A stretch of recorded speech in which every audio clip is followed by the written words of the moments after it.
Hey guys, and welcome back to another Let's Play with Heroes of the Storm. Now, on this one, I'm going to be going through and showing you the character Zeratul, or however you want to pronounce his name. He looks like a character from StarCraft. Now, you have these three tabs down here on the bottom, and again, you always have the first tab, which is your looks. As you progress through the levels, you'll be able to unlock this one at level 10, plus 10,000 gold. These you actually have to buy if you like the looks. That one looks like a weird samurai warrior with a giant shoulder.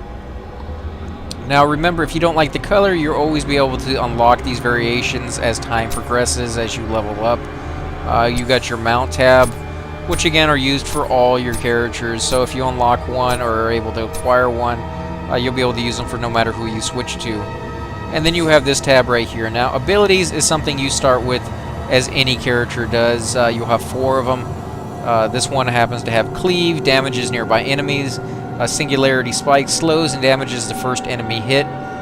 Blink, teleport to a location, ability does not break Cloak. Permanent Cloak, become invisible while not attacking or taking damage. Now because this class is a melee assassin, these Permanent Cloak is very valuable. It works wonders because when they come in and you're with your group, they don't even see that you're there. They go after the tank or whoever else, and then all of a sudden you just pop up and there you are doing some massive damage. Cleave is an area effect. As you progress through the game, you can get different abilities to improve it, different talents, and this spell becomes really awesome. As well as Singularity Spike. This one is pretty good. Not quite as good as Cleave, because it only hits in one little row. And then Blink is a nice little spell to either get into combat really quickly or to get out of combat really quickly. And then you got heroic abilities. You got Void Prison, trap all targets, making them become invulnerable. And then you got Shadow Assault. Basic attack, charge enemies, have life steal, and attack faster. Now I'll go through each and every one of his talents, starting from level 1 to 4 to 7 to 10, 13, 16, and 20. Now at level 10, like every other class, you're going to have to pick between your heroic abilities. You can only pick one or the other. You can't pick both. And then at level 20, you will get, as time progresses, you unlock these, and they will actually improve one of the choices you made at level 20 or level 10. You know, one of the heroic abilities that you get. So let's start with level 1, and I'll read each one to you. Block. Periodically reduces incoming basic attacks. It basically reduces the damage received from hero basic attacks by 50%, stores up to 2 charges. Now, because it only works on heroes and only on their basic attack, it's not the greatest thing in the world. But when you first start the character, you can only choose one of these two. So I would actually go with this one, or with the Cleave if you're going to use that one quite a bit, and I love Cleave, so increase the radius of Cleave by 33%. So I like this one quite a bit as well. But if you're going to be up there taking a lot of hits, this is kind of a nice thing to have as well. Now you got Rapid Displacement. Reduces the cooldown of Blink by 1.5 seconds. I don't really use Blink that often, but if you become really skilled, you may be one of those people who's blink in and out of combat really quickly and really do some massive damage without ever, taking any hits. Regenerate Mastery. Every 3 regeneration globes gathered grants an extra 4 health per second permanently. Now that's kind of cool, simply because you'll be getting these globes throughout the entire game, and as you do, you're going to get a plus 4 health per second permanently. That's for the entire match. Your health regeneration will increase bit by bit. So you do it at level 1, and by the time you get like level 10 or 15, you should be getting health, just massively, especially considering you don't really have that much health to start with. It should regenerate really quickly. Seasoned Marksmanship. For every 6 enemy minions or mercenaries killed near your hero, gain 1 basic attack damage. Hero takedowns count as 2 minions. Focused Attack. Every 10 seconds, your next basic attack deals 50% additional damage. Basic attack reduces this cooldown by 1 second. And then you got Vampiric Assault. Basic attack heals for 15% of damage dealt. These are always great things to have, especially for a melee assassin, because you're going to be doing a lot of damage, and it's nice to know that some of that damage you're doing is actually healing you in return, considering you can get hit quite easily, quite you know, your life isn't as strong as some of the other classes that may be, you know, like melee tank kind of class. Gathering power. Passively grants 8% ability power. Each hero takedown grants a bonus 2% ability power, up to 12%. This bonus ability power is lost upon death. Well, that kind of sucks, but if you don't die that often, you're really good at your class, this might be a cool thing to try a few times and see how you like it. Sustain Anomaly. The Singularity Spike explodes for an area damage and slows regardless if it hits a target or not.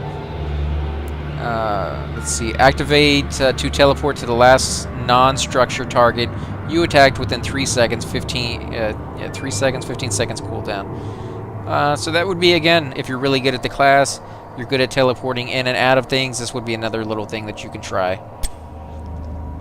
Follow through. After using an ability, your next basic attack deals 25% additional damage. It's kind of a nice little thing to get, especially if you only have these two to pick from. But I like this one right here even better. The Cleave deals an extra 50% damage over 5 seconds. It's basically adding a damage over time, like a dot, to your Cleave ability, which you'll be using all the time if you're working with your team. You know, you're going to do this area effect. It's a massively cool, you know, ability to have, a talent to have. Shadow Spike. No longer decloaked when using Singularity Spike, ranged increased by 20%. That kind of sucks because you're giving away or losing your, you know, your cloak, but you're getting more damage, more ranged increase anyways for the thing. So you have to decide if it's really worth it. But in my opinion, I like the cloak too much. First Aid. Activate to heal 35% of your max health over 6 seconds. That's kind of nice. Anything that heals you is always a nice thing to have. It saves you from having to run all the way back to a healing station or waiting on another player to heal you, so you can get back into the fight. Searing Attacks. Activate to increase basic attack damage by 50% for 5 seconds. Each attack costs 15 mana. And then, of course, here's your heroic abilities. Shadow Assault. Cooldown is something you want to take into consideration. 100 seconds. Usually the second one is about 50 seconds. In this case, they're both 100 seconds long. Your basic attack causes you to charge at an enemy and have 20% attack speed. Lasts for 6 seconds. Trap all targets for 5 seconds, making them become invulnerable. You are not affected. I guess that will basically give you a way to run away, but because they can't get hurt, it seems kind of like a waste to me, because it only lasts for 5 seconds. But you don't get that one until later on.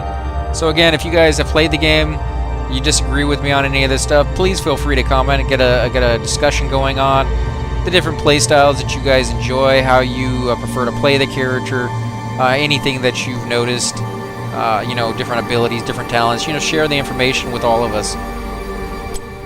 Let's see, Giant Killer. Basic attacks against enemy heroes deal bonus damage equal to 1.5% of the hero's max health. Burning Rage. Deal 10% damage per second to nearby enemies. Now, I haven't used this one, so I don't know exactly if it's just always on or what, but I seem to do far better with this one because, you know, you're going to be attacking enemy heroes all the time as the game progresses, especially once you get to level 13. That's pretty much all you're going to be doing, and then a few towers here and there. But for this class, because he is a melee assassin, I like this one. It does so much damage to the heroes. You know, it's a dramatic increase, so I would say go with that one. A Wormhole. For 3 seconds, you can activate Blink again to return to the point where it was cast from. Again, if you're one of those people who are very talented, like teleporting, very good at it, this could be a very cool spell to have. Assassin's Blade. Gains 25% attack damage for 5 seconds when breaking cloak. 10% increased movement speed while cloaked. Spell Shield. Upon taking ability damage, reduce all ability damage taken by 50% for 2 seconds. Can only trigger once every 30 seconds. Quite a few other players have this skill right here. Never really used it. Don't really find a need to have the ability damage taken by 50% and all that other. Executioner.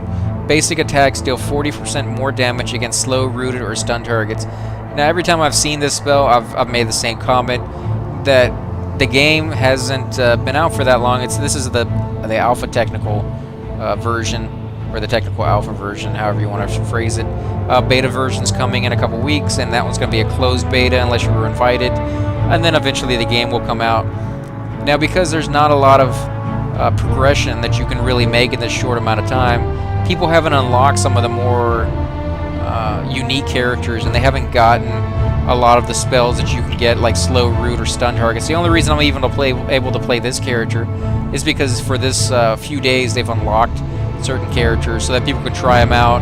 They can work out some of the major bugs and whatnot. So this spell right, or this talent right here, really will not be worth it to use in the short term when the game first comes out, when you're first getting started and everybody else is first getting started, because the target's not going to be slow rooted or stunned. You know, it's going to take characters that are more unique to have those abilities, and of course they have to be high enough level to even unlock those talents in the first place. So don't go with this one, in my opinion, at least not yet. Maybe later on in game, you know, when everybody has really cool characters and so do you, this might be worth it, but for now it's not really worth it. Void Slash. Cleaves deal 30% increased damage if used while cloak. This one's a cool one to have, again, because Cleave is one of your major spells. Really one of the only 2 spells you have that can do damage, so if you can increase the damage, I would say go with that. Double Bombs. After you cast Singularity Spike, you can cast a second one for free within 3 seconds. That would be kind of cool to have. That Singularity Spike is your second you know, damage spell that you have, or damage talent, whatever you want to say. And the fact that you can cast another one within 3 seconds is kind of cool, but again, when fights are being very chaotic, it would be very hard to get a second one off, you know, unless you were just really good at the character, so take that into consideration. Stones In. Activate to gain 30% of your max health or shield for 5 seconds. 5 seconds really doesn't sound like that long, but the fact that you can gain your max health as shields, that's kind of cool. It gives you an extra little boost to either get out of fight or, you know, just finish it off. Berserk. Activate to increase your attack speed by 40% and movement speed by 10% for 4 seconds. I guess that one's okay, but not as good as some of the other ones. Fury of the Storm. Basic attack bounce twice to nearby enemies for 50% damage. Again, I've equated this one to getting shot and the bullet going through the person and coming out and hitting the second person with half the amount of force. That's basically what this is. The first person gets hit for 100% of the damage, the second person gets hit for 50% of the damage. Bolt of the Storm. Activate to teleport to a nearby location. I haven't used that one before, but again, like if you really want to go that teleporting route, which this character really has a lot of abilities for, you definitely can master that. Shadow Assault grants 30% life steal, and a duration is increased by 50%. Now that's, again, always really cool to have, something that steals life from the enemy and gives it to yourself, so I would go with that if you can. Protective Prison. Allies are also no longer affected by Void Prison. That was the heroic ability that you had that locked everybody in place and made them invulnerable for so many seconds. Now it no longer affects your allies. Again, not really worth it in my opinion, but you know, if you want to try it out, you can let me know what you think. So if you guys like these videos, please hit the like button, subscribe, leave a comment below, or as always, hit me up in game. Thanks again for watching.